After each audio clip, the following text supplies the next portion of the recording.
علي يا زيد قرباني علي كسمع المخيم صلي بالمخلاني وغير قرباني تتياري لكمل بالروازة الباسبور تنين ما خبال مر قبول دي زندان می قبول دی و بچان لرم دگه مرگ می قبول دی خود چمن پر دروازه بانی می پاسپورت ندی قبول خود چمن پر دروازه بانی پاسپورت ندی قبول اوس ملګری خود خبره کول برنه پرموش باندې پایار کړی دی په پایار کې کاری مددلا صاحب دی هغه غلیان شاعر فرقې وسه اساس مل دی دا غیم راچولې پدې کې سکه صاحب وای محمد یو څه په خپل بچي پرموش د کسانو باندې پایار کړی دی چې پر لټیک چاولې دی دا روټي بد کړی دی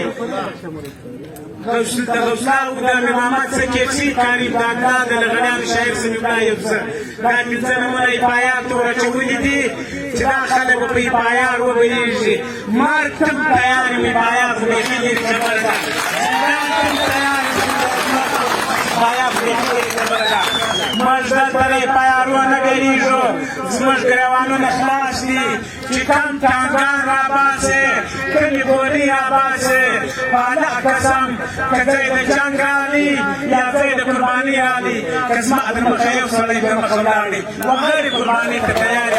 د چمن په دروازه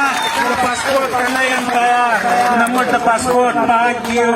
په پښتون په ټول پښتانه کام کې به یو بې غیرته سړی یو بې ناموسه سړی دا وایي چې دا دروازه د پاسپورټ سي موږ ته به لاره کوي زموږ کمیټه یې کړې ده خبرې ډېرې ښې روانې دي بزنسونه رانږدې دي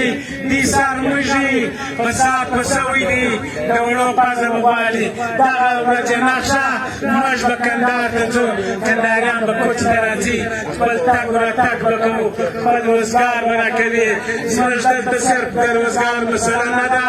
زموږ دلته د کرامت مسله ده زموږ د افغانیت مسله ده زموږ د پښتونولي مسله ده هغه زموږ لوی کور دی هغه مې د پلار د نیکه کور دی دا مو راټولې ده دلته به زندګي کوو افغانستان اوس پر پښو درېدلی دی د پاکستان څلور دېرش شیان یې وبند کړو وایي دا به موږ ته نرم دی هغه سپینې چیټکې خدای به دې ټول افغانستان هم جوړ کړي هلته به ځو مېلو له هلته به ځو کاروبار له هلته به ځو خپل کرامت له مایسته کېږي به نه ستاسو دا ناشته به رنګ اوري د دې هغه پلار مونږ د پاسپورټ خبره وخرڅه دا دروازه موږ د چا په خیرات کې نه ده راکړې دا دروازه موږ د پنجاب نه ده راکړې دا موږ د 200 څخه زیات کس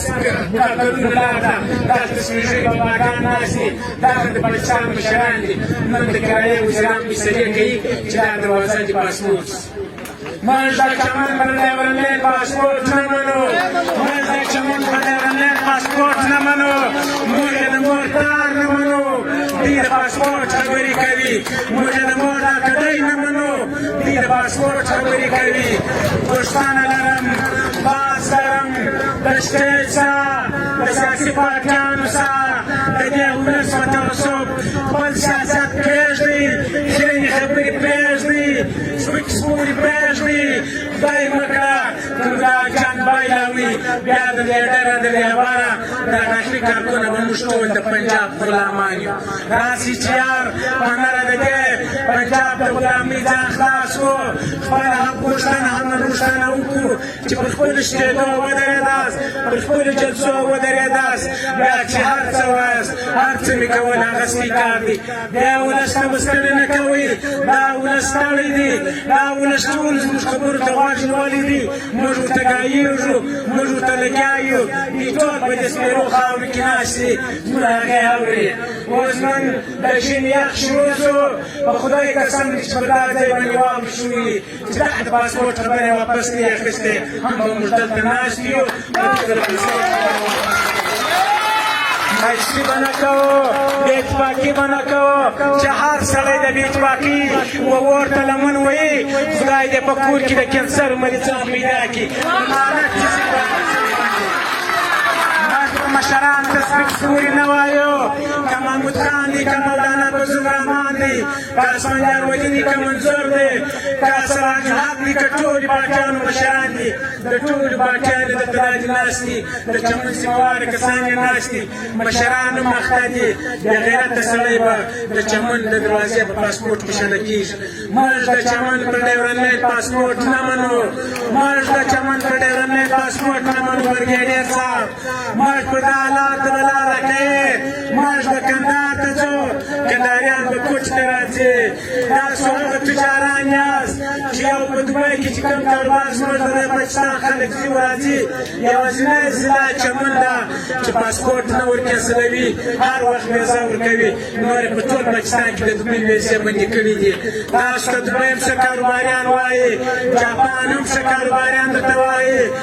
ټول ملکونه زموږ تجاران ځي هغه ډېر د عزت په سترګو ورته ګوري ډېره په درنه سترګه ورته ګوري نو دا معلومه خبره ده چې دوی به د پاسپورټ په خبره واپس اخلي په نږدې شپو کې دوی کمیټه جوړه کړې ده کمیټه راځي فیصله به پر دې سټیج کېږي فیصله به د دې ولس په مخ کېږي که تاسو فیصله ومنل دا پر لږ به ختمېږي که تاسو فیصله نه وه خوښه بیا به ناستې پر دا ځای باندې